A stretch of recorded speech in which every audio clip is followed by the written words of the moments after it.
প্রিয় ভিউয়ার্স, আমরা আজকে আসলাম ময়মনসিংহের বিভাগীয় সদর দপ্তরের কাজ কতটুকু হয়েছে তা দেখানোর জন্য। এই রাস্তা ধরে এগিয়ে যাচ্ছি ময়মনসিংহ বিভাগীয় সদর দপ্তরে কাজ দেখার জন্য। এখানে আপনারা দেখতে পাচ্ছেন যে বালু তোলার একটি পাইপ, এটি কিন্তু এখন বন্ধ। প্রায় 2 মাস আগে আমি আসছিলাম, এখানে দেখে গেছিলাম কিছু বালু উত্তোলন করা হয়েছিল।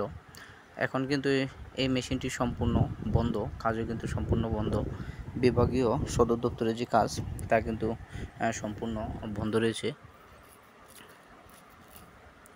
কিছুদিন আগে কাজটি বন্ধ হয়েছে, কী জন্য বন্ধ হয়েছে তা জানা যাচ্ছে না। তবে কাজ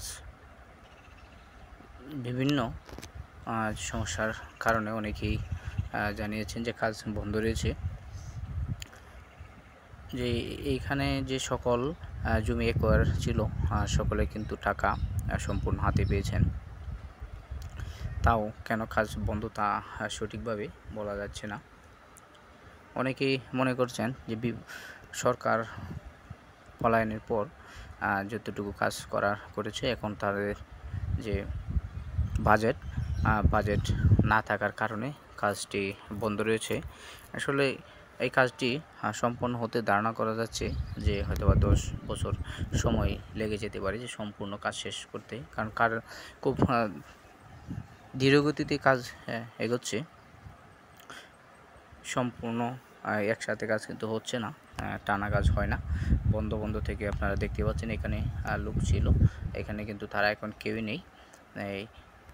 এই ভালু যে কাটা হয়েছে এখান থেকে শুরু করে ব্রহ্মপুত্র নদ পর্যন্ত কোনো লোকই কিন্তু নেই। সম্পূর্ণ শুধু ফাইবার মেশিন পড়ে রয়েছে, কিন্তু কোনো লোক এখানে নেই। সম্পূর্ণরূপে কাজ বন্ধ হয়েছে।